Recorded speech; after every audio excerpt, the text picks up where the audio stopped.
The rain tapped against my apartment window like impatient fingers, each droplet racing down the glass in jagged patterns. I stared at my phone screen, the blue light illuminating my face in the darkened room. My heart hammered against my ribs as I typed those two simple words. We're done. My finger hovered over the send button. 3 months of secret meetings, whispered promises, and a growing sense of suffocation had led to this moment. I closed my eyes, inhaled deeply, the scent of the chamomile tea I'd made to calm my nerves filling my nostrils, and pressed send. The message whooshed away, and immediately 3 dots appeared. He was typing already. Of course he was. Alessio Moretti never kept anyone waiting. His response came seconds later. You don't decide that. 4 words. No emotion. No question mark. Just a statement of fact, as if he were commenting on the weather or stating his coffee preference. I felt a chill crawl up my spine despite the warmth of my oversized sweater. My hands trembled as I set the phone face down on my coffee table, as if that small act of defiance could somehow shield me from what I knew was coming. I'd met Alessio 3 months ago at Bellini's, the upscale Italian restaurant where I worked as a hostess. It was a rainy Tuesday evening, much like tonight, when he walked in surrounded by 3 men in dark suits. Even before I knew who he was, something about him commanded attention. He moved with purpose, his tailored charcoal suit accentuating broad shoulders, his presence immediately altering the energy of the room. The restaurant manager had practically sprinted across the dining room to greet him personally, leaving me standing awkwardly with menus in hand. This is Ellie, my manager had said, gesturing toward me with a nervous smile. She'll take excellent care of you tonight, Mr. Moretti. Alicio's dark eyes had locked with mine, and I felt as if he could see through me, past the professional smile, beyond the carefully applied makeup covering the exhaustion of working double shifts to make rent. His gaze lingered a moment too long before he offered a slight nod. A pleasure, he'd said, his voice carrying the faintest trace of an Italian accent. I hadn't known then who he was. I didn't know that Alessio Moretti controlled half the city's imports, that politicians and police captains were on his payroll, that his family name inspired both fear and respect depending on which circles you traveled in. I just knew that something about him made my skin prickle with awareness. He'd returned to Bellini's 3 nights later, this time alone, except for his driver who remained outside. He requested my section specifically, though I rarely served tables. The manager had nearly fallen over himself accommodating the request, assigning another hostess to the front while I nervously took Alessio's order. You're working 2 jobs, he'd stated while scanning the menu. Not a question. I'd frozen, wine decanter in hand. I'm sorry? The bags under your eyes, the way you check your watch. You're exhausted. His eyes had lifted to mine. Why? Something about his directness had disarmed me. Art school isn't cheap, I'd admitted. Neither is rent. He'd nodded as if confirming something to himself. Bring me whatever the chef recommends, and join me, if you would. That night had been the beginning of everything. After my shift, his driver had appeared with an envelope. Inside was exactly the amount of my monthly rent in cash, along with a business card bearing only a phone number. No pressure to call, Alessio had said. Just an offer to make my life easier. I hadn't called for 2 weeks, but when my roommate suddenly moved out, leaving me with double the rent and a looming tuition payment, my fingers had dialed that number before I could talk myself out of it. Now, 3 months later, I knew the truth about the man whose bed I'd shared, whose world I'd glimpsed. The import business was a front for moving everything from illegal weapons to drugs. The respect I'd witnessed in public was fear poorly disguised. The generosity he'd shown me came with invisible strings that tightened a little more each day. The final straw had come yesterday, when I'd run into an old friend from art school at a cafe.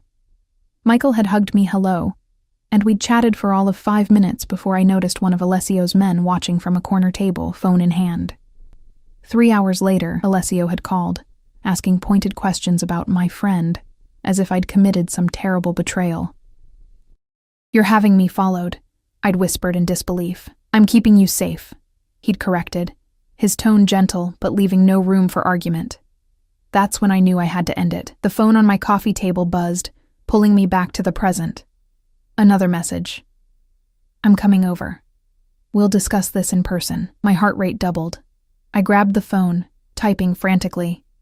There's nothing to discuss. Please respect my decision. The response was immediate. You made a decision based on incomplete information. Open your door in 20 minutes. I threw the phone down as if it had burned me. 20 minutes. That's how long it would take his driver to bring him from his downtown penthouse to my modest apartment in the Arts District. I stood up, pacing the small living room, my sock-covered feet silent against the hardwood floors. What had I been thinking? You don't just break up with Alessio Moretti via text. You don't just break up with him at all. I caught my reflection in the hallway mirror. Pale face, dark blonde hair pulled into a messy bun, eyes wide with panic. I barely recognized myself. 3 months with Alessio had changed me in subtle ways. The designer clothes hanging in my closet next to my thrift store finds, the expensive perfume on my dresser, the way I now automatically scanned rooms for exits, cataloged faces, watched for threats, habits I'd picked up from him. My phone began to ring. His ringtone, Chopin's Nocturne in E-flat major. He'd programmed it himself, saying the piece reminded him of me, delicate but with unexpected depth. I let it ring out. It started again immediately. I silenced it, watching as Alessio flashed on the screen before fading to black. Then again and again. By the time I heard the distinctive purr of a luxury car engine outside my building, I had 20 missed calls and my resolve was crumbling. I peered through the blinds to see his black Mercedes idling at the curb, the driver opening the rear door. Alessio emerged, straightening his suit jacket, navy tonight, paired with a light blue shirt, no tie. Casual for him. He glanced up at my window, and even from the 3rd floor, I could feel the intensity of his gaze. I stepped back quickly, heart in my throat. My doorbell rang 3 minutes later. I stood frozen in the center of my living room, arms wrapped around myself. The bell rang again, followed by a soft knock. Ellie. His voice carried through the door, controlled and even. Open the door. I remained rooted to the spot. Eleanor Rose Sullivan. The use of my full name made me flinch. I know you're standing exactly 12 feet from this door. Open it, or Marco will. Marco, his driver, bodyguard, and the man who I'd once seen break someone's wrist for accidentally bumping into Alessio at a nightclub. I moved toward the door on trembling legs, unfastening the chain with clumsy fingers before turning the deadbolt. I opened the door just enough to see Alessio standing in the hallway, hands in his pockets, expression unreadable. No Marco in sight, though I knew he wouldn't be far. May I come in? Alessio asked, as if this were any normal visit, as if I hadn't just tried to end things between us. I stepped back wordlessly, opening the door wider. He entered my apartment with the same commanding presence he brought everywhere, immediately making my space feel smaller. I caught a hint of his cologne, sandalwood and something darker, spicier, as he passed. He surveyed the room, taking in the half-packed box of art supplies in the corner, the travel bag peeking out from my bedroom doorway. His jaw tightened almost imperceptibly. Going somewhere? He asked, voice dangerously soft. I was planning to stay with a friend for a few days, I replied, fighting to keep my voice steady. I need space. Space, he repeated, testing the word as if it were foreign to him. He turned to face me fully, dark eyes studying me with the same intensity he applied to everything that interested him. You think I'm suffocating you? It wasn't a question, but I answered anyway. You had me followed, Alessio. I had you protected, he corrected. There's a difference. Not to me. I wrapped my arms around myself, suddenly cold, despite the warmth of the apartment. Normal relationships don't work that way. A small smile curved his lips, though it didn't reach his eyes. When have I ever given you the impression that what we have is normal, Tesoro? He took a step toward me, and it took everything in me not to back away.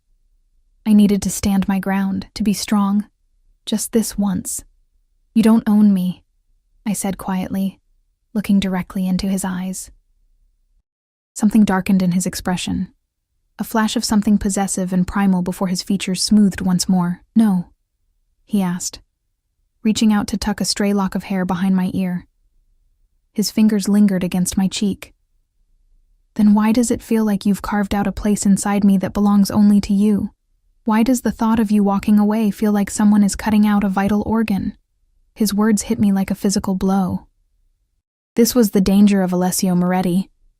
Not his power or his connections, but the moments of raw vulnerability that made me forget who he was and what he was capable of. I can't do this, I whispered, stepping back from his touch. I can't be watching over my shoulder, wondering if your men are following me, if my friends are being investigated. I can't live like that. You think leaving changes anything? He asked, his voice gentle despite the steel underneath. You think I'll simply let you walk away? That I'll forget you exist? He closed the distance between us again, his hand coming up to cradle my face. You became mine the moment you called that number, Eleanor. Perhaps even before that, I felt tears welling in my eyes. Please don't do this. Do what? Fight for what's mine? His thumb brushed across my lower lip.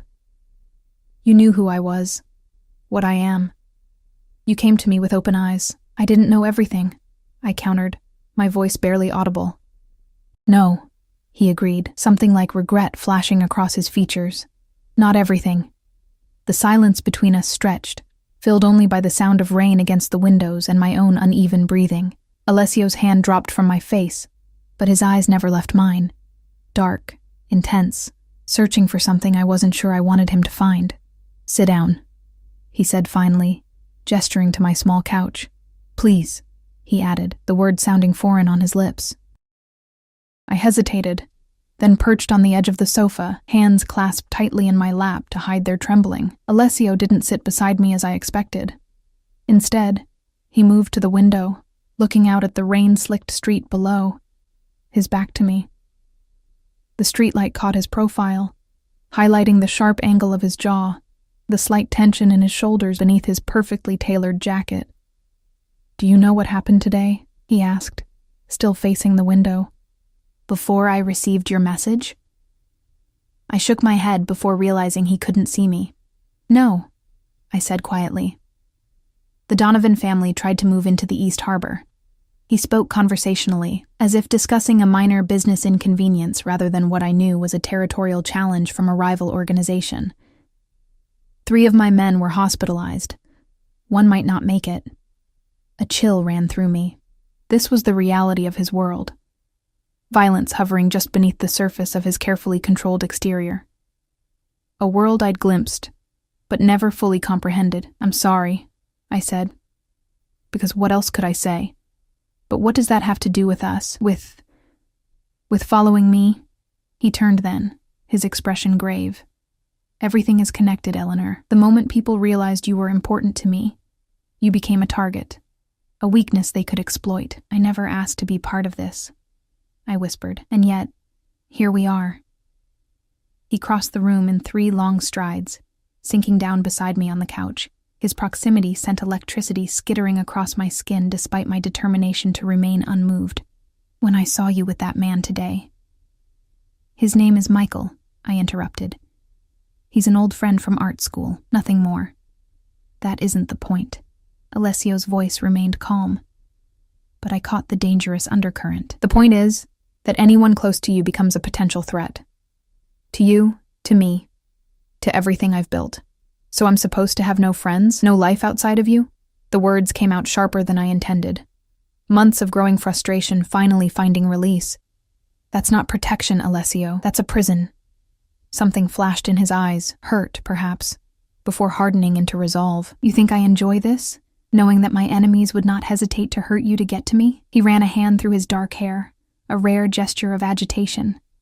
When my father was in charge, he kept my mother locked away in our estate outside the city. She couldn't leave without an armed escort, couldn't even go shopping without planning it a week in advance. His jaw tightened. I swore I would never do that to someone He stopped abruptly. To someone he what? Loved? Cared for? Owned? The unfinished sentence hung between us like a tangible thing. I've given you as much freedom as I can, he continued after a moment. But there are limits to what's safe. I felt something inside me crack at his words. I'd been so focused on the surveillance, on the feeling of being watched and controlled, that I hadn't considered his perspective. But even understanding his reasoning didn't change the fundamental problem. I can't live like this, I said again. softer this time, always wondering if I'm being followed, if my every move is being reported back to you. It's not healthy, Alessio, and you think walking away solves the problem?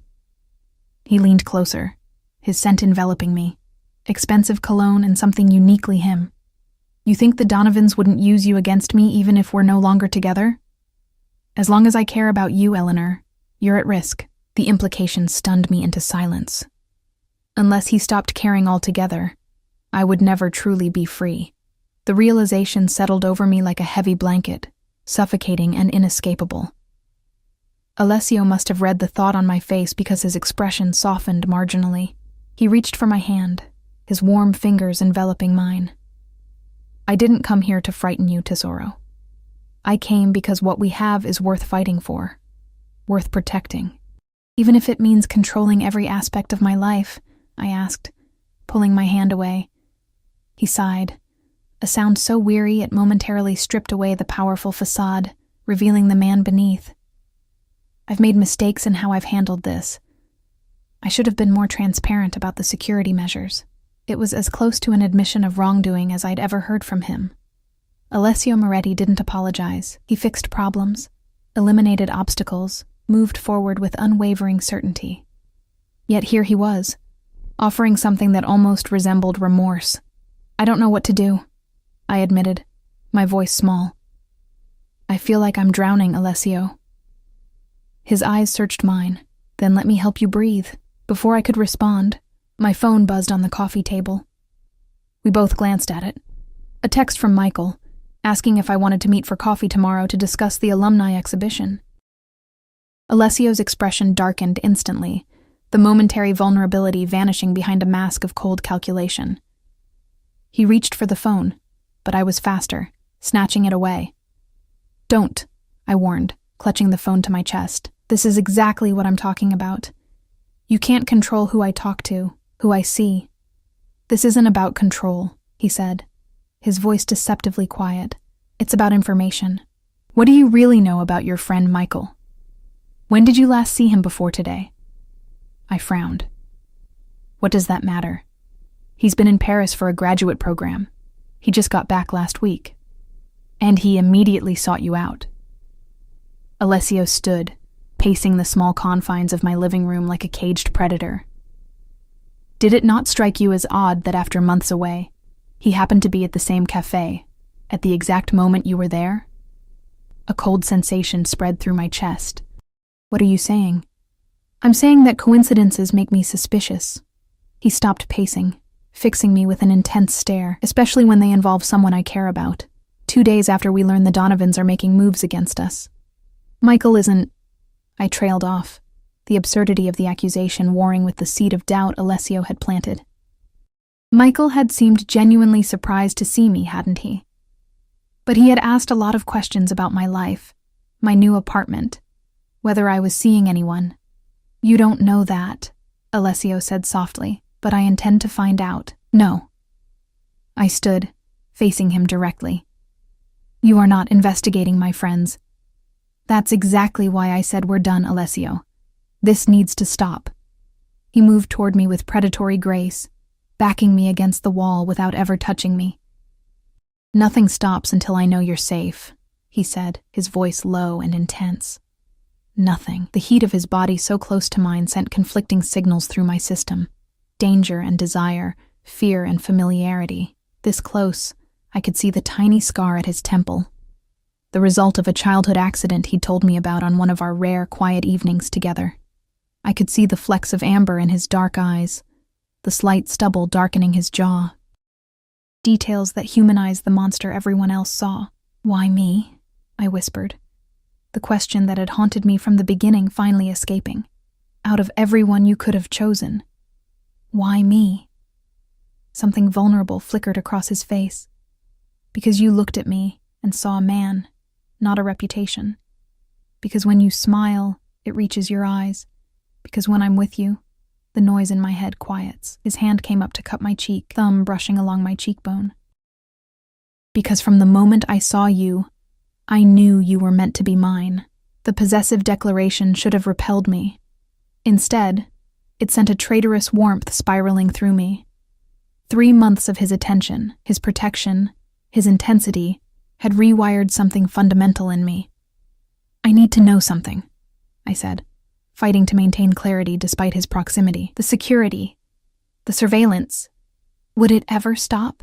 If we stayed together, would you ever trust me enough to let me live normally?" He was quiet for a long moment, his eyes never leaving mine. "The world I live in doesn't allow for normal, Eleanor. I can promise to include you in decisions, to explain the reasons behind the security measures. I can promise to try to give you as much freedom as possible without compromising your safety." His thumb traced the curve of my lower lip. "But I will never promise not to protect what's mine. I would burn this city to the ground before I let anyone hurt you." The terrifying part was that I believed him. Alessio Moretti didn't make idle threats or empty promises. "I need time," I said finally, stepping away from his touch. "Space to think, to decide if us, is something I can live with." His jaw tightened, but he nodded once. "How much time?" "I don't know," I admitted. "A few days, maybe a week." He studied me for a long moment.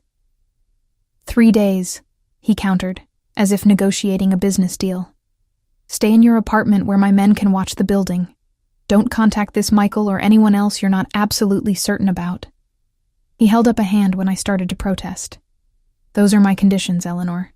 3 days of safety in exchange for space." I wanted to refuse, to tell him he had no right to set conditions on my freedom. But the mention of Michael had planted a seed of doubt I couldn't entirely dismiss. What if Alessio was right? What if someone was using my friends to get to me?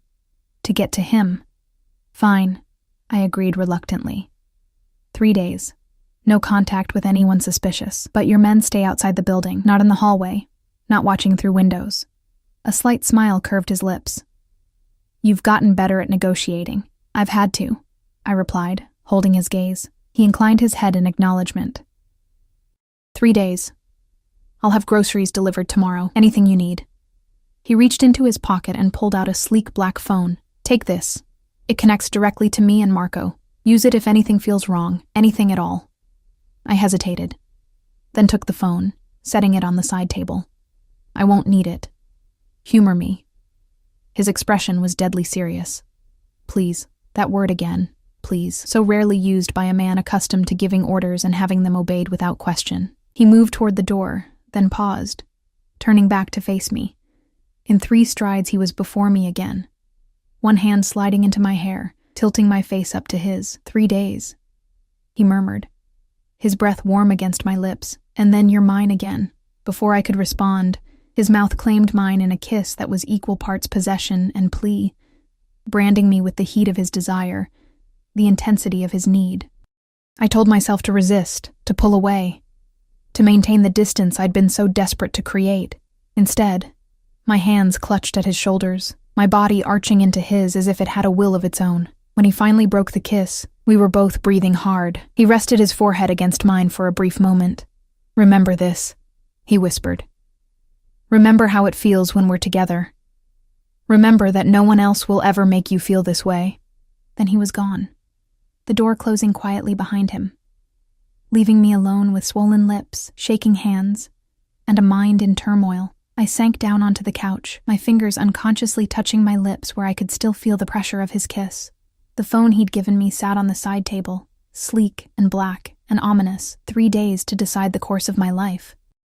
3 days to determine whether I could accept Alessio's world with all its darkness and danger, or whether I had the strength to walk away from the most intense connection I'd ever experienced. My own phone buzzed again. Another text from Michael. I stared at it, Alessio's suspicions echoing in my mind. Was it really just coincidence that Michael had reappeared in my life now? I set the phone down without reading the message, suddenly unsure of everything and everyone. Outside, the rain continued to fall, mirroring the turmoil inside me. I curled into the corner of the couch, wrapping my arms around myself, feeling the phantom pressure of Alessio's hands, the lingering scent of his cologne, the echo of his words. 3 days to choose between freedom and captivity, though I was no longer certain which was which. Sleep eluded me that night. I tossed and turned, my sheets twisting around my legs like restraints, my mind replaying Alessio's words, his touch, his warnings. By dawn, I'd resigned myself to wakefulness, padding to the kitchen to make strong coffee as pale morning light filtered through the blinds. The apartment felt different somehow, smaller, less secure. I found myself checking the locks twice, peering through the blinds to the street below where a dark sedan sat parked across the way. One of Alessio's men, no doubt, keeping watch as promised. The sight should have angered me, should have reinforced my decision to end things. Instead, I felt a conflicted tangle of emotions. Resentment at the surveillance, yes, but also a treacherous sense of security knowing someone was watching over me. I carried my coffee to the small desk in the corner of my living room, where my half-finished paintings were stacked against the wall. Art had always been my escape, my way of processing emotions too complex for words. I set down my mug and picked up the most recent canvas, a cityscape at dusk, buildings silhouetted against a sky of deep blues and purples, windows glowing like distant stars. I'd started it 2 weeks ago, after a night spent on the balcony of Alessio's penthouse, watching the city lights flicker on as darkness fell. My phone buzzed from the coffee table. My regular phone, not the sleek black one Alessio had left. Another message from Michael, the third since last night. I hesitated, then crossed the room to look at it. Ellie, everything okay? Let me know if we're still on for coffee today. Need to talk about something important. Something important. The words sent an inexplicable chill through me. Alessio's suspicions whispered at the back of my mind, unwelcome but persistent. Was it possible? Could Michael somehow be connected to Alessio's enemies? It seemed absurd.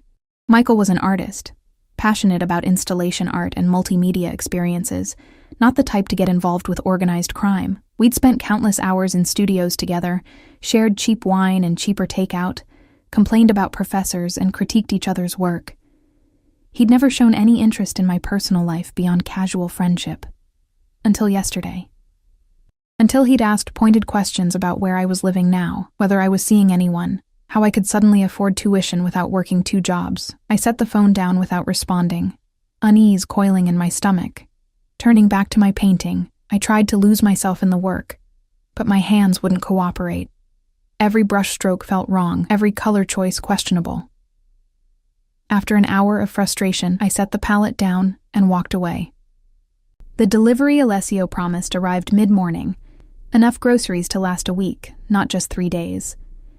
Fresh fruits, vegetables, imported pasta, expensive wine, specialty coffee. The kind of provisions he kept in his own kitchen. Along with the food came a small package wrapped in cream-colored paper. Inside was a leather-bound sketchbook, its pages thick and textured, and a set of charcoal pencils I'd admired in an art supply store window weeks ago. Casually mentioned, but never purchased. A note accompanied the gift, handwritten in his precise, elegant script. For when the paint doesn't cooperate. How did he know? Had I mentioned my occasional creative blocks? Or was this another example of his uncanny ability to read me, to anticipate my needs before I fully recognized them myself? I ran my fingers over the creamy pages of the sketchbook, torn between gratitude and resentment. Every gift from Alessio came with invisible strings, every gesture of care a subtle reminder of his control. Yet I couldn't deny the thoughtfulness behind this particular offering. Not an expensive trinket to display his wealth, but something personal, something that spoke to who I was, beyond my relationship with him. My phone buzzed again. Michael. Ellie, please respond. It's important we talk today. The urgency in his message sent another ripple of unease through me. I picked up the black phone Alessio had left, weighing it in my hand. One call and Alessio's men would investigate Michael, would determine whether the threat was real or imagined.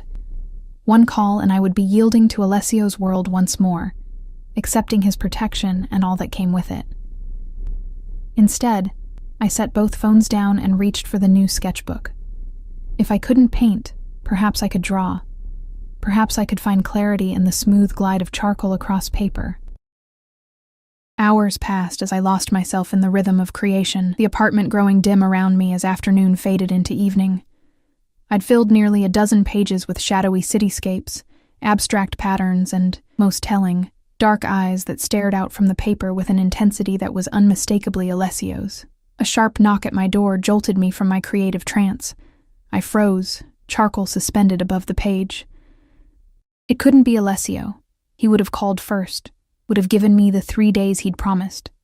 One of his men, perhaps, with an update or additional provisions. Another knock, more insistent this time. "Ellie? It's Michael. I know you're in there. Your neighbor said you haven't left all day." My heart stuttered. Michael. Here, at my apartment. How did he even know where I lived? I'd moved since we'd last been in regular contact, and I hadn't mentioned my new address during our brief cafe encounter. "Ellie, please. It's important. I'm worried about you." I rose slowly, setting the sketchbook aside, instinctively wiping my charcoal-stained fingers on a cloth. My gaze darted to the black phone on the coffee table. Should I call Alessio? Was I overreacting? "Eleanor." Michael's voice had dropped, becoming oddly formal. "Open the door. We need to talk about Alessio Moretti." Ice flooded my veins. There it was. Confirmation that this wasn't just a friendly visit, wasn't just about an alumni exhibition. Michael knew about Alessio, knew about us. I moved silently to the door, pressing my eye to the peephole. Michael stood in the hallway, hands in the pockets of his worn leather jacket, his usual disheveled artist appearance unchanged. But something in his posture seemed different, more alert, more purposeful than the laid-back friend I remembered. "I know you're there, Ellie," he called, softer now. "I'm trying to help you. You have no idea what kind of man he is, what he's capable of." But I did know. That was the problem. I knew exactly what Alessio was capable of, both the darkness and the unexpected moments of tenderness. I knew the violence that simmered beneath his controlled exterior, the ruthlessness with which he protected what was his. What I didn't know was who Michael really was, or why he was suddenly so concerned about my relationship. I reached for the black phone with trembling fingers, pressing the only number programmed into it. It connected instantly. "Eleanor." Alessio's voice, alert despite the late hour. "What's wrong?" "Michael's here," I whispered, moving away from the door. "At my apartment. He knows about you. About us." A beat of silence then.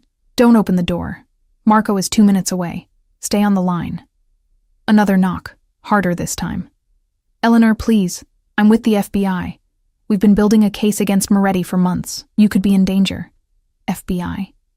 The claim hit me like a physical blow. I pressed the phone closer to my ear. "Alessio. He says he's FBI. He's lying."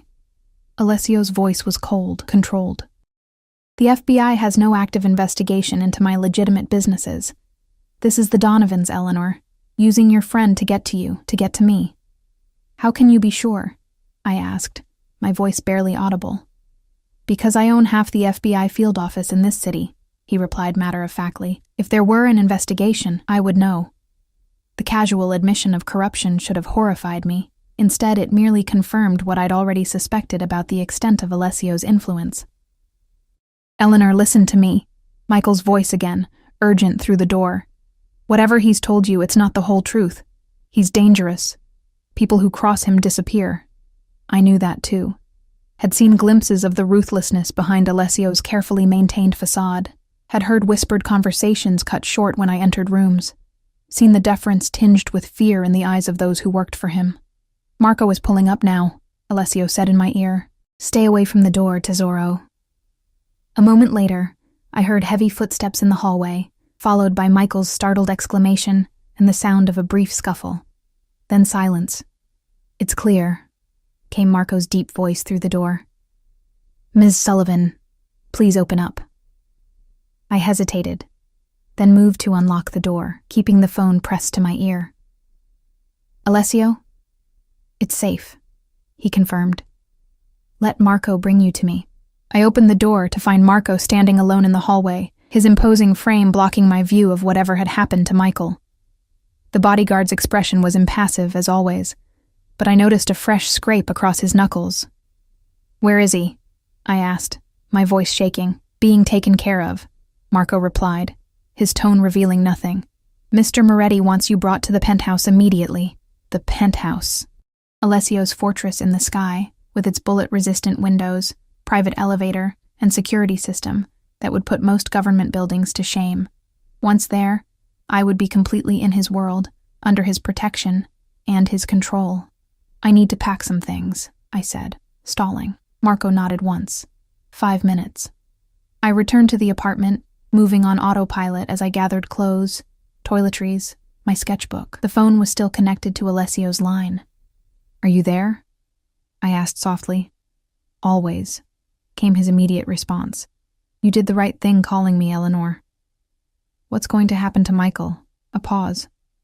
"That depends on what we learn from him." The implication sent a chill through me. "Don't hurt him, Alessio. Please. Whatever he's involved in, he was my friend once." "Your safety is my priority," he replied, neatly sidestepping the request. "We'll discuss everything when you arrive." 20 minutes later, I was in the back of Alessio's Mercedes, speeding through the rain-slicked streets toward downtown. Marco drove in silence, his eyes constantly checking mirrors, scanning for threats. I clutched my bag on my lap, the events of the evening playing on repeat in my mind. FBI or Donovan's? Was Michael telling the truth about an investigation, or was he working for Alessio's enemies? And if he was FBI, what did that mean for Alessio? For us? The car pulled into the private underground garage of Alessio's building, stopping near a private elevator that required both a key card and fingerprint recognition. Marco escorted me inside, standing like a statue as we ascended to the penthouse level. The doors opened directly into Alessio's foyer, revealing gleaming marble floors and soft indirect lighting, and there he was, waiting for me, still in his business attire despite the late hour, his expression a careful mask of control with only the tightness around his eyes betraying his concern. "Thank you, Marco," he said, not taking his eyes off me. "Ensure we're not disturbed." The bodyguard nodded and retreated into the elevator, leaving us alone. For a moment, neither of us moved. Then Alessio crossed the space between us in 4 long strides, his hands coming up to frame my face as his eyes searched mine. "Are you hurt?" he asked, thumbs brushing my cheekbones. I shook my head. "No, just confused. Scared." His jaw tightened. "You're safe now." Safe. There was that word again. Safety at the price of freedom, protection that came with golden chains. "What's happening, Alessio?" I asked, stepping back from his touch. "Who is Michael really working for?" He studied me for a long moment, as if deciding how much to tell me. "Come," he said finally, gesturing toward the living room with its wall of windows overlooking the city. "You should sit down." I followed him into the familiar space, noting the glass of whiskey on the side table, the open laptop on the coffee table. He'd been working when I called. Now he guided me to the sofa, sitting close enough that I could feel the heat of him, but not touching. "Michael Andrews is not who you think he is," he began, his voice measured.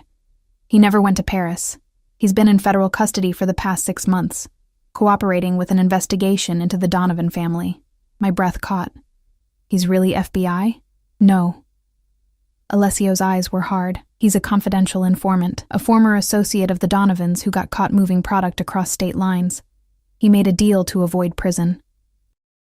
"But why would he come after me? Why claim to be FBI?" Alessio's hand found mine, his fingers warm and steady as they entwined with mine. "Because the Donovans know about you, Tesoro. They know you're my weakness, and they're desperate enough to use anyone and anything to get to me." My weakness. The words echoed in my mind, confirming what I'd feared all along.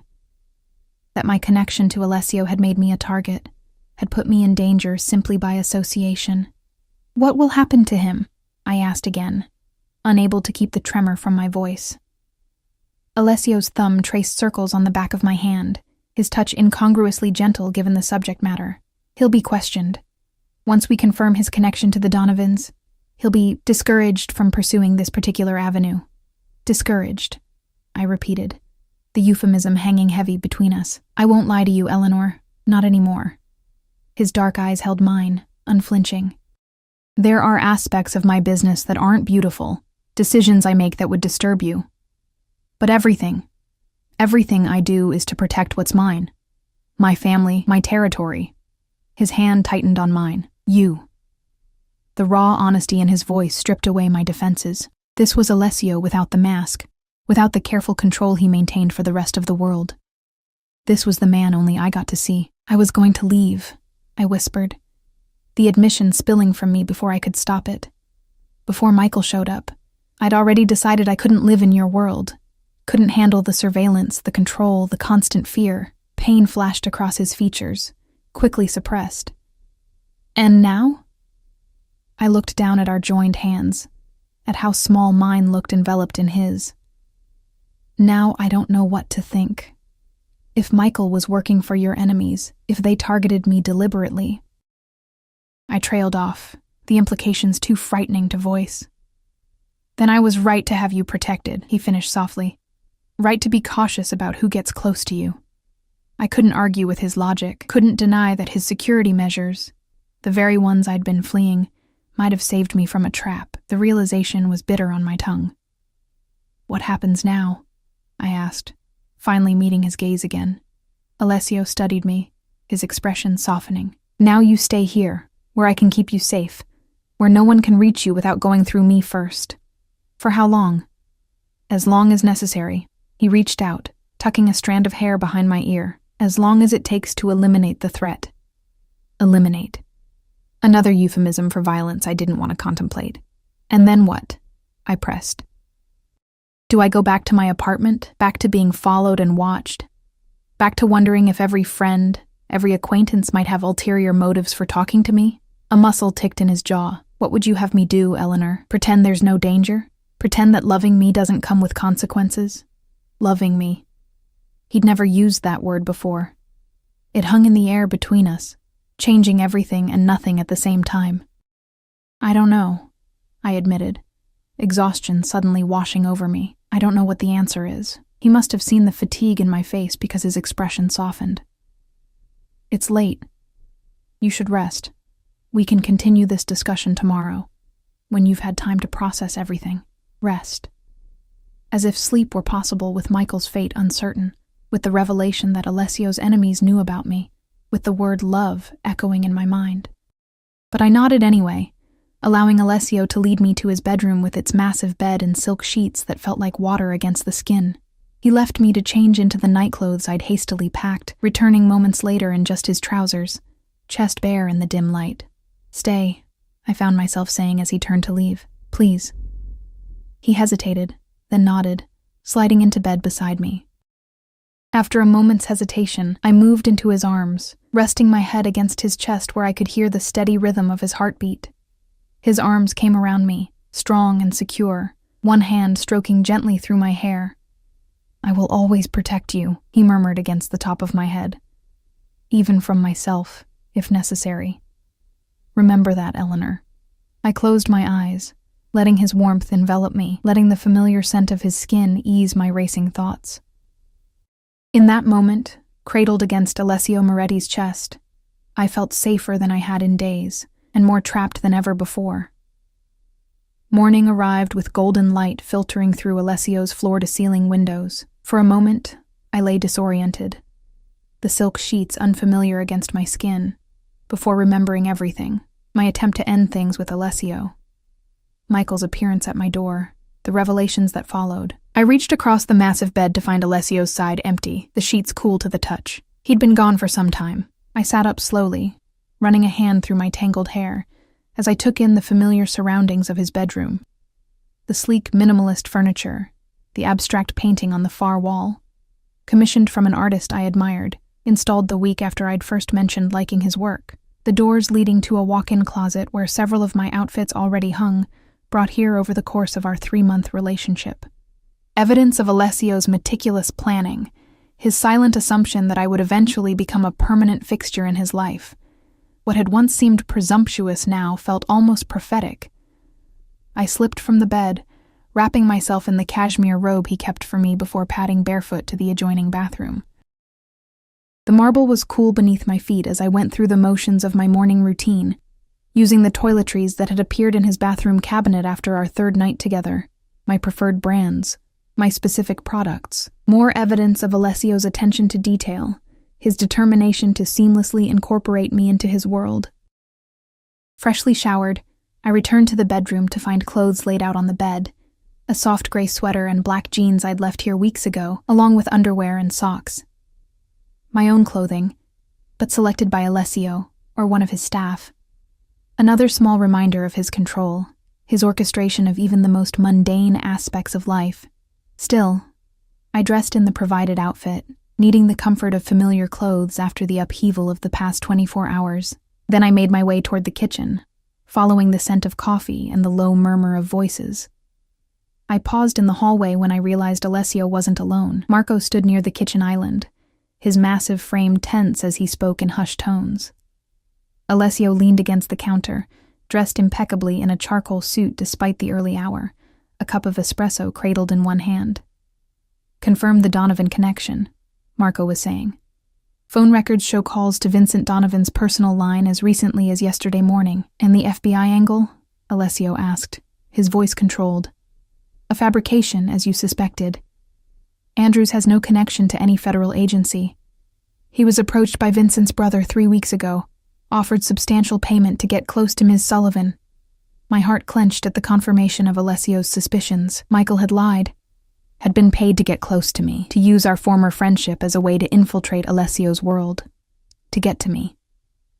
Where is he now? Alessio's question was deceptively casual, but I recognized the dangerous undercurrent. Marco's response was equally measured. "Secure at the warehouse facility. Awaiting your instructions." Warehouse facility, instructions. More euphemisms for realities I didn't want to contemplate. I must have made some small sound of distress, because both men turned toward me, Alessio's expression immediately softening as he set down his espresso. "Eleanor," he said, moving toward me, "you should still be resting. Is it true?" I asked, ignoring his concern. "About Michael?" Alessio exchanged a glance with Marco, who nodded once and silently exited through a side door, leaving us alone in the kitchen. "Yes," Alessio confirmed, taking my hands in his. "Everything we suspected and more.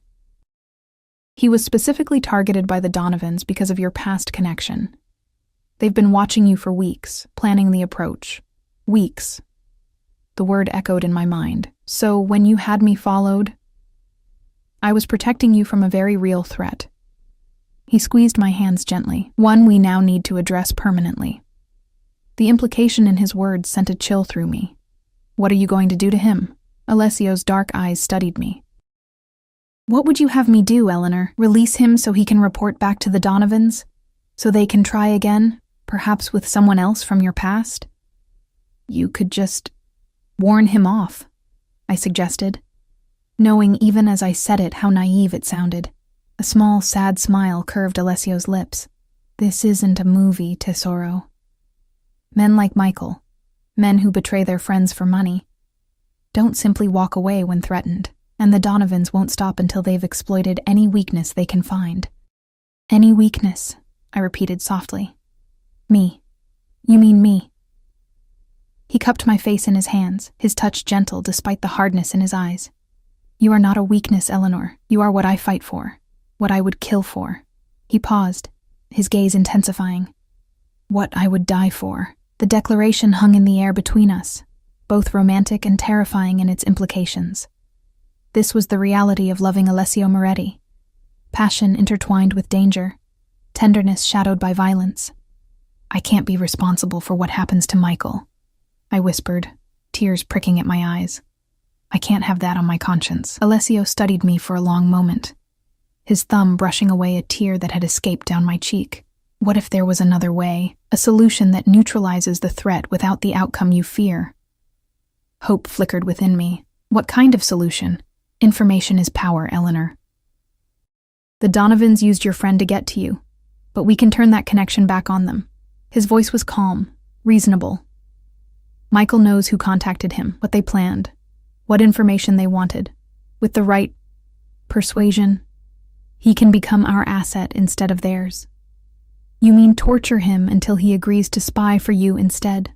I translated, pulling away from his touch. Alessio's expression hardened.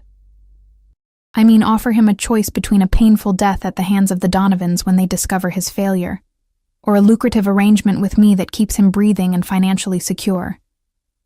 Put that way, it sounded almost merciful, almost.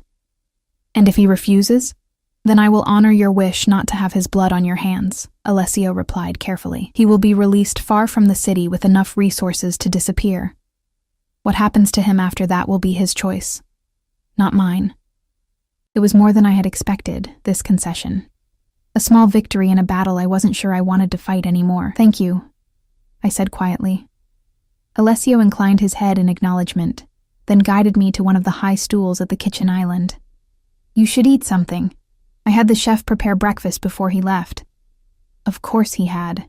Alessio's private chef came each morning to prepare breakfast and lunch, leaving dinner preparations that needed only minimal attention from Alessio himself. Another aspect of his meticulously ordered life. I sat numbly as he placed a plate of fruit, yogurt, and freshly baked pastries before me, along with a steaming cup of coffee made exactly as I preferred it. The domesticity of the moment was surreal given the conversation we'd just had, the decisions being made about Michael's fate while we shared breakfast like any normal couple. What happens now? I asked, picking at a raspberry without appetite. Alessio leaned against the counter across from me, his own coffee in hand. Now we finish what the Donovans started. We send a message that cannot be misinterpreted. His tone was matter-of-fact, as if discussing a business strategy rather than what I suspected was planned violence. What kind of message? His eyes met mine, unflinching. The kind that ensures no one ever thinks to use you against me again. A chill ran through me at his words, at the cold calculation behind them. This was the side of Alessio I'd glimpsed but never fully confronted. The ruthless strategist, the man who had built and maintained his empire through fear, as much as loyalty. Will it ever end? I asked softly. The threats, the enemies, the constant vigilance? Or is this just life with you? Something vulnerable flickered across his features. I won't lie to you, Eleanor. The world I live in doesn't allow for true peace. There will always be threats to address, territories to defend, enemies to neutralize. He set his coffee down and moved around the island to stand beside me, turning my stool to face him. But I can promise you this, every decision I make, every move I orchestrate is aimed at building a legacy that will eventually allow for a different kind of life, a safer life. Eventually, I repeated, the word hollow with its uncertain timeline. Yes. His hands came to rest on my shoulders, warm and steady. In the meantime, I can offer you protection, resources, a life of comfort and privilege few will ever know. His fingers traced along my jawline. And love, Eleanor. I can offer you that too, though I know it comes tangled with complications you never asked for. Love. There was that word again, spoken plainly now in the morning light. Not a slip in the heat of emotion, but a deliberate declaration. Is that enough? He asked, a rare uncertainty in his voice. Am I enough, despite everything else? The question penetrated the fog of confusion and fear that had surrounded me since receiving Michael's text yesterday. Was Alessio, with all his darkness, all his control, all his danger, enough?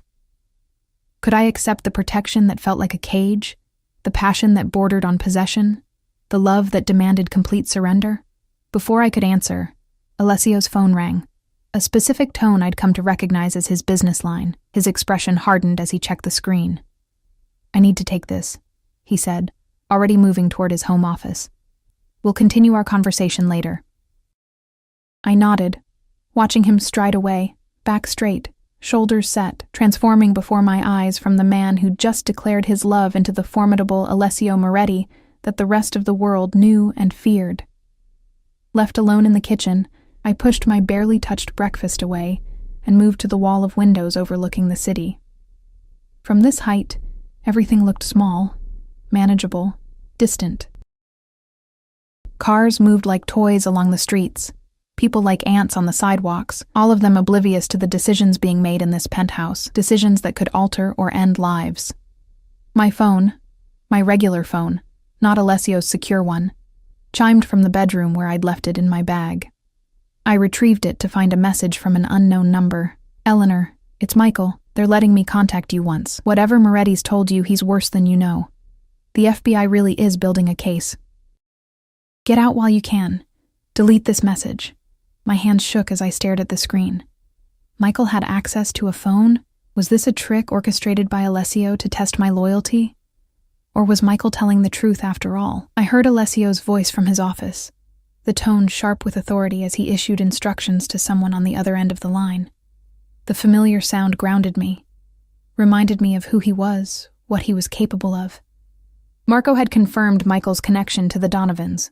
Phone records had shown calls to Vincent Donovan himself. Those were facts, not Alessio's interpretations or suspicions.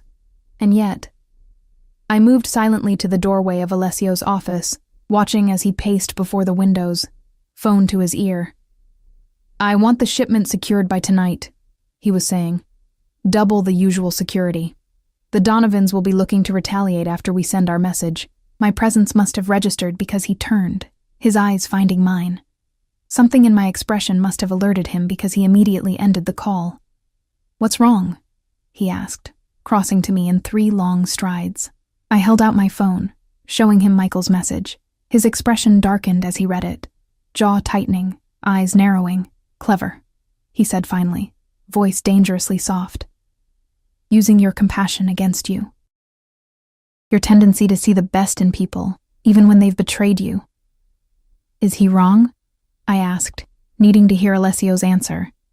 About the FBI building a case? Alessio's dark eyes studied me, calculating, assessing. No, he said finally.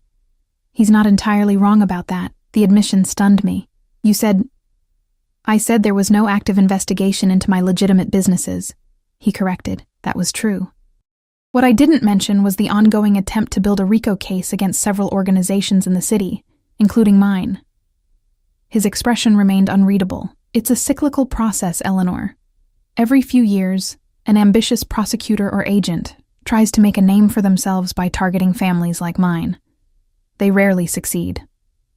Because you own half the FBI field office, I quoted his words from yesterday back to him. A small, cold smile curved his lips. Among other reasons. I shook my head, trying to process this new information. So Michael could be working with the FBI?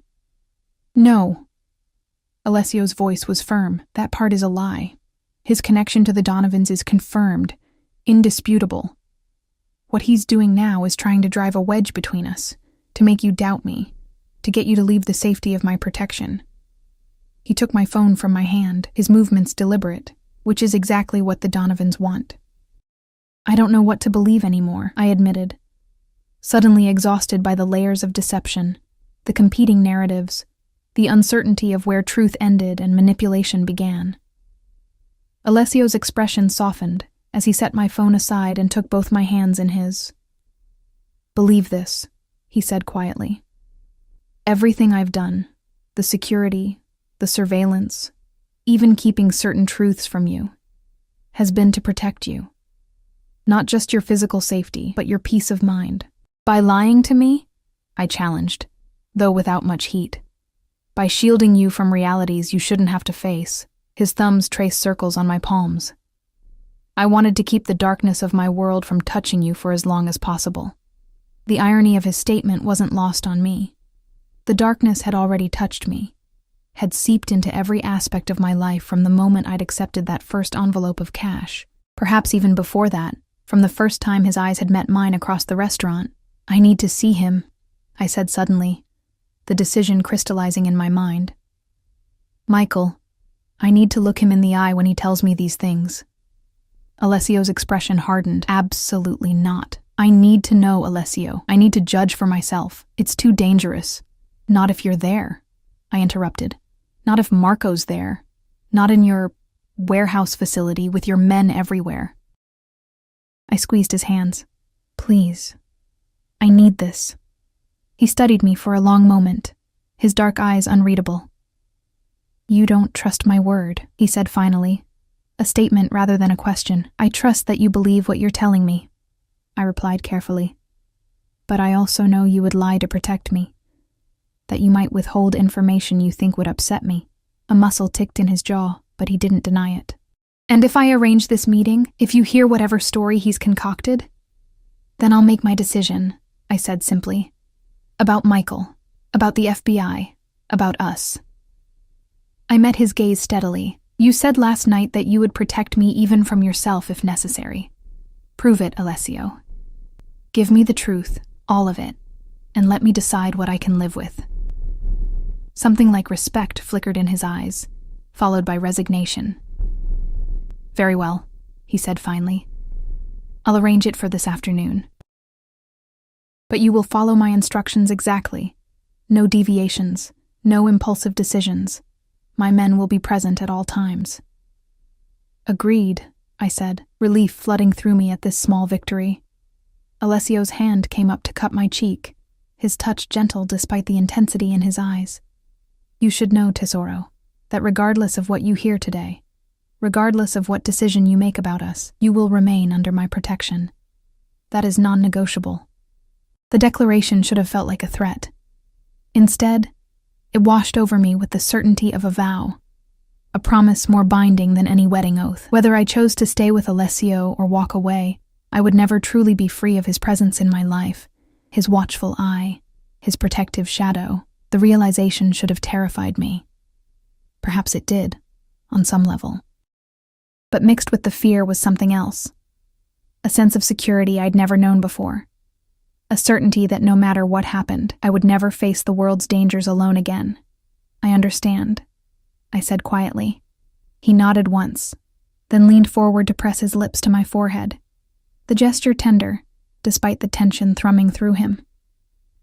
Get ready, he said, stepping back. We leave in an hour. As he turned back to his desk, already reaching for his phone to make the necessary arrangements, I found myself studying his profile. The strong line of his jaw, the perfect posture, the air of absolute authority that surrounded him like an aura. This was Alessio Moretti in his element, orchestrating events, controlling outcomes, bending the world to his will, and I was caught in his orbit, both resisting and surrendering to his gravitational pull, trapped between the desire to flee and the increasing certainty that there was nowhere in the world I could go where I would feel as safe, as alive, as I did at his side.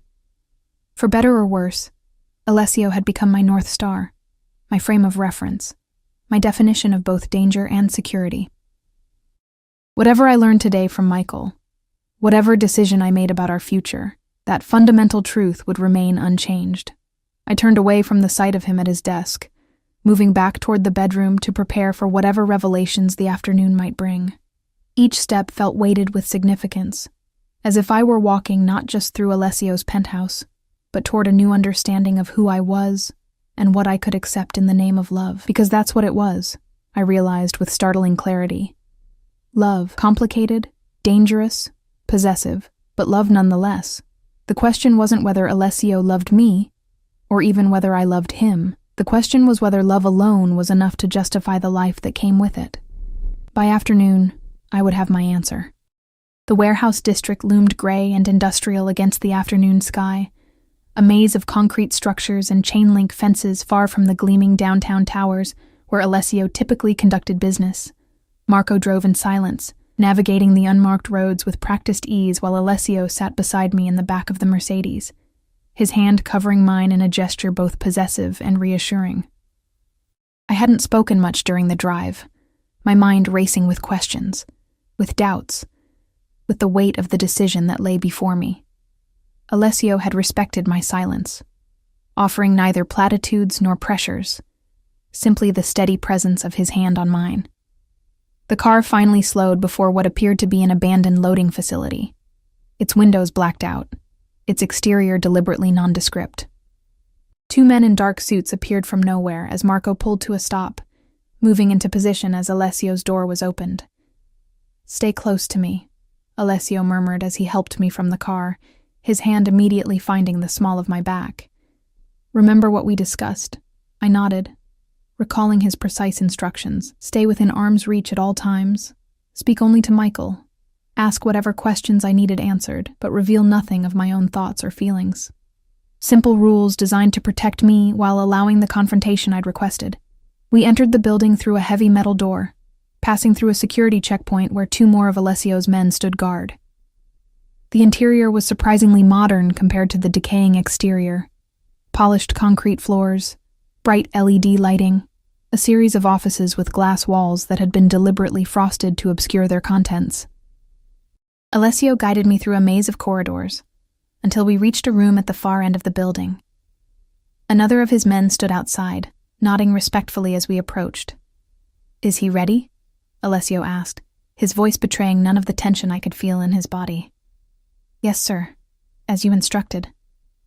Alessio turned to me, his dark eyes searching mine. "Last chance to change your mind, Eleanor. You don't need to do this." "I do," I replied softly. "I need to know the truth."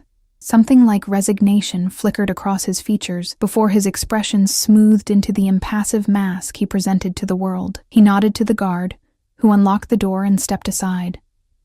The room beyond was simple: a table, 2 chairs on one side, one on the other. And there, seated alone, was Michael. He looked haggard, a day's growth of beard darkening his jaw, dark circles shadowing his eyes. But he was unharmed, at least as far as I could tell, wearing the same clothes he'd had on yesterday when he'd appeared at my door. His eyes widened when he saw me, relief washing over his features. "Ellie," he breathed. "Thank God. Are you okay?" I felt Alessio stiffen beside me at the familiar address, at the genuine concern in Michael's voice. But he remained silent, allowing me to take the lead as promised. "I'm fine," I said, moving to sit in one of the chairs across from Michael. Alessio followed, taking the seat beside me, his posture deceptively relaxed, though I could sense the coiled tension beneath his calm exterior. "Has he hurt you?" Michael asked, eyes darting nervously to Alessio before returning to me. "Threatened you?" "No," I answered truthfully. "But I need to know who you're really working for, Michael. The truth." He leaned forward, hands flat on the table between us. "I told you yesterday. I'm with the FBI. We've been building a case against Moretti and his organization for months. Witness testimony, financial records, surveillance." His eyes flicked to Alessio again. "We know what he is, Ellie. What he does." "And what exactly is that?" I asked, keeping my voice steady. "He's not just some businessman with shady connections," Michael said, leaning closer. "He orders hits on rivals, traffics weapons through the port, has half the city officials in his pocket. People who cross him disappear." His voice dropped. "Ask him about Joseph Caldwell, or Diana Russo. Ask him what happened to them when they refused to cooperate." I felt rather than saw Alessio's minute reaction to the names. A barely perceptible tension in his shoulders, a slight narrowing of his eyes. "If you're with the FBI, I said carefully, why did phone records show calls between you and Vincent Donovan?" Michael's expression faltered momentarily before he recovered. "Part of my cover. I've been working both sides, feeding the Donovans false information while gathering evidence for the Bureau." He leaned forward again, voice urgent. "They're going to move on him soon, Ellie. Major RICO indictments. Anyone associated with him will be implicated. You need to get clear before that happens." I glanced at Alessio, who remained perfectly still, his expression giving nothing away. He'd promised to let me handle this, to allow me to reach my own conclusions. "Why did you really come back from Paris?" I asked, returning my attention to Michael. "And why approach me specifically?" A flicker of something, hesitation, calculation, passed behind his eyes. The investigation reached a critical point. They needed someone who could get close to Moretti's inner circle, someone he wouldn't immediately suspect. His gaze intensified. "When they discovered your connection to him, I volunteered. I couldn't let you stay in danger, Ellie. Not when I could help get you out. It was a good story, delivered with convincing sincerity. If I hadn't seen the evidence Alessio had presented, if I hadn't experienced the methodical way he verified information, I might have believed it." "You never went to Paris, did you?" I asked quietly. Michael blinked, momentarily thrown by the direct question. "What?" "Paris," I repeated. "The graduate program you claim to attend. It doesn't exist, does it? At least not with you as a student." His expression hardened slightly. "This isn't about me, Ellie. It's about him. He jerked his head toward Alessio. About getting you away from his influence before you're in too deep. I think I'm already in too deep, I said, surprising myself with the calm acceptance in my voice. I think I have been since the beginning. Michael's eyes widened. He's gotten to you, he whispered. Stockholm Syndrome. It happens with victims of controlling relationships. You start to identify with enough. Alessio's voice cut through the room like a blade. Quiet but commanding. You've had your say. You've told your story. Now it's time for the truth. He reached into his jacket and withdrew a small recording device, placing it on the table between us. With a click, a conversation filled the room. Michael's voice, followed by another man's, their exchange clearly captured despite the background noise of what sounded like a busy restaurant. She's definitely the weak point, Michael was saying. 3 months in and she's already chafing at the security. One push and she'll break things off. And Moretti? The other voice asked. You know his reputation with women. He won't let her go easily. When she tries to leave, he'll be distracted, vulnerable. That's your window. You're sure you can get close enough to her? Michael's laugh was cold, calculated. Nothing like the warm sound I remembered from our art school days. Trust me. One mention of the old times, a little concern about her new lifestyle, and she'll be spilling everything. She always was an open book. Alessio clicked off the recording, the silence that followed heavy with implication. I stared at Michael, searching his face for any trace of the friend I thought I'd known, finding instead a stranger whose features twisted with frustration at being exposed. That's doctored, he spat. Edited. A trick. No, I said softly, the truth settling in my chest with surprising clarity. It's not. Ellie, you can't believe him over me, Michael pleaded, desperation entering his voice. We've known each other for years. He's manipulating you, can't you see that? I studied him across the table, this man who had once critiqued my artwork with honest enthusiasm, who had shared late-night conversations about dreams and fears, who had now revealed himself to be a stranger wearing a familiar face. When did they approach you? I asked, curious despite the pain of betrayal. Michael's jaw tightened, his eyes darting between Alessio and me before his shoulders slumped slightly. 6 months ago, he admitted finally. I owed money. A lot of money. Gambling debts. They offered to clear it in exchange for information about Moretti's operation. And when that expanded to using me, a flicker of genuine regret crossed his features. That wasn't the original plan, but when they found out about our connection, he trailed off. I'm sorry, Ellie. I didn't have a choice. There's always a choice, Alessio said, his voice deceptively mild, though I could sense the fury beneath. You chose the Donovans. You chose to betray a friend. You chose to place her in danger. As opposed to what she's in with you? Michael shot back, a hint of defiance returning. At least with us, she had a chance to walk away eventually. With you, it's a life sentence. I felt Alessio tense beside me, saw his hand curl into a fist on his thigh beneath the table. But when he spoke, his voice remained controlled. Eleanor makes her own choices. Unlike the Donovans, I respect her agency in that regard. Michael's bitter laugh held no humor. Right, that's why you have her followed, why you've isolated her from friends and family, why you're holding her hostage in your world. The accusation struck closer to home than I wanted to admit, echoing doubts I'd harbored myself. But hearing them from Michael's lips, Michael, who had conspired to use me as a pawn, stripped them of their power. I've heard enough, I said, rising from my chair. I turned to Alessio, finding his dark eyes already on mine, watchful, waiting. I'd like to leave now. He nodded once, standing in a fluid motion. His hand found the small of my back, steadying and protective as we moved toward the door. Ellie, wait, Michael called desperately. Whatever he's promised you, whatever protection he's offered, it won't last. The Donovans won't stop. And when they come after him, you'll be caught in the crossfire. I paused at the door, turning back to face the man I'd once called friend.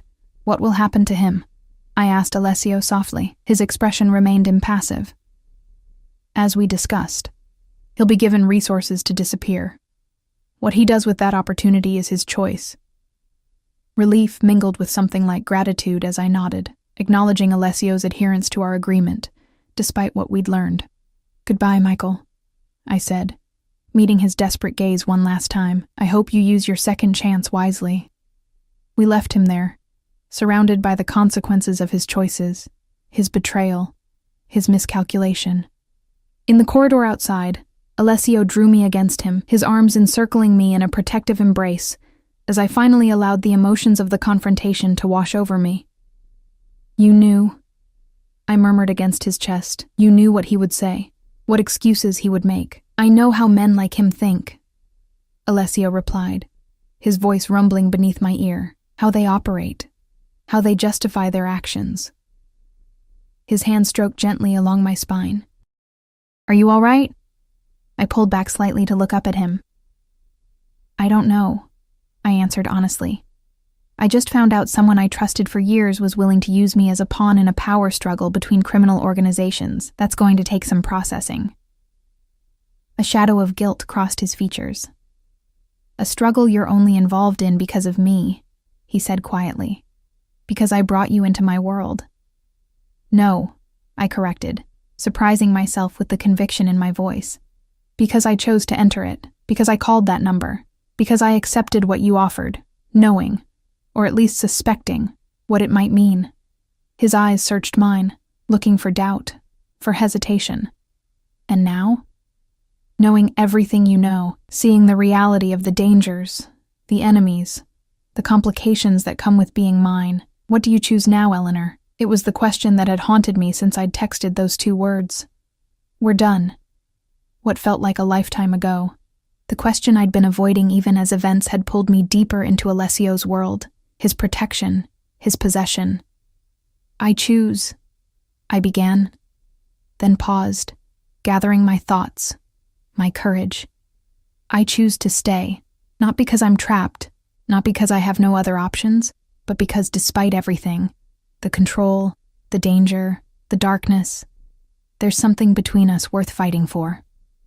Relief washed over his features, softening the hard lines of his face.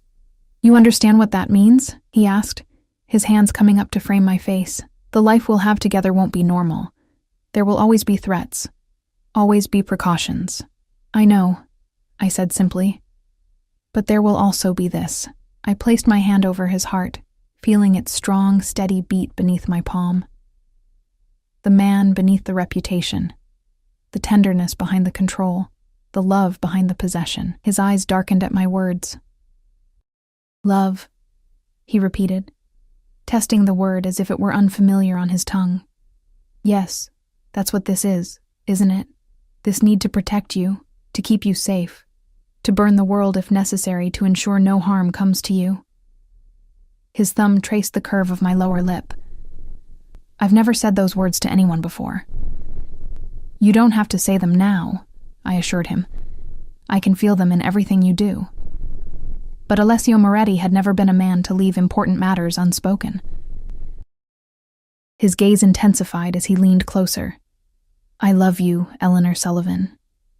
With everything I am, everything I have, everything I will ever be. The declaration washed over me like a wave, powerful and overwhelming in its simplicity, its finality. This wasn't just a confession of feeling, but a vow as binding and irrevocable as any ever spoken. I love you too, I whispered, the truth of it resonating through me with crystalline clarity, with open eyes, knowing exactly who you are, what you do, what loving you means. His kiss was gentle despite the intensity in his eyes, a tender claiming that held none of the desperation of our last embrace. This was certainty, not fear, commitment, not possession. When we parted, he rested his forehead against mine. There are things we need to discuss, he said quietly. Changes I'm willing to make, compromises we can reach about your freedom, your independence. Hope flickered within me at his words. What kind of changes? No more surveillance without your knowledge, he began. Full transparency about security measures.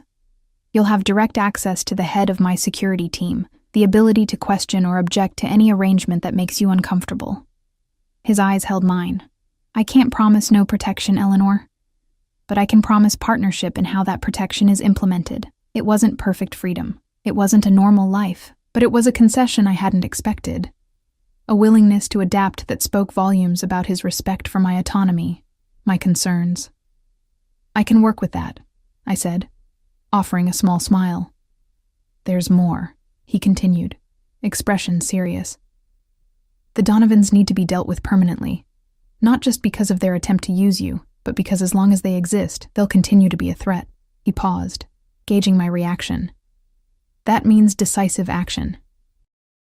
Action you may not want to know the details of. I considered his words, the implication behind them. This was the reality of Alessio's world. Enemies eliminated, threats neutralized, power maintained through means I would probably find disturbing if examined too closely. "Will it end the danger? Truly end it?"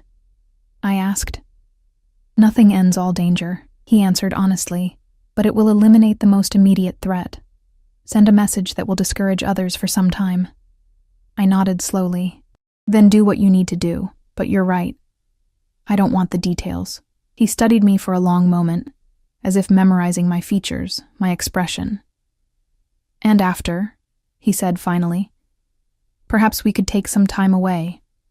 There's a property I own on the Mediterranean, private, secure, a place to adjust to our new understanding. A honeymoon without the wedding," I suggested, attempting lightness despite the weight of our conversation. Something sparked in his eyes. "For now," he agreed, a hint of a smile curving his lips.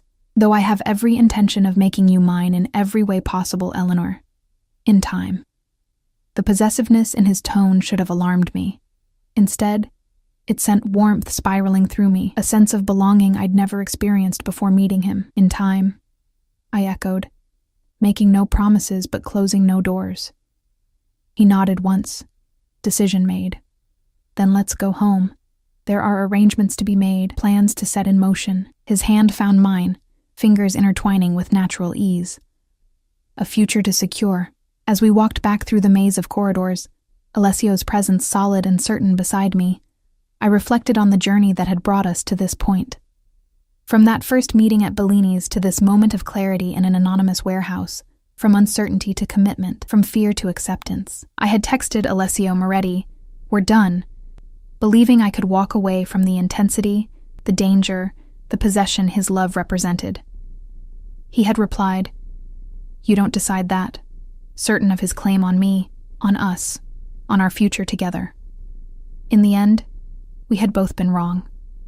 The decision was neither his alone nor mine, but something we would forge together, a partnership balanced on the knife edge between his need to control and my need for freedom, between his dangerous world and my longing for normalcy, between his possessive love and my stubborn independence. It wouldn't be easy. It wouldn't be perfect. But as we stepped out into the fading afternoon light, Alessio's arm protective around my waist, his men forming a perimeter of security around us, I knew with absolute certainty that it would be real. Complicated, dangerous, intense, but real. And for now, for us, that was enough. 3 days ago, I had tried to end something I didn't fully understand.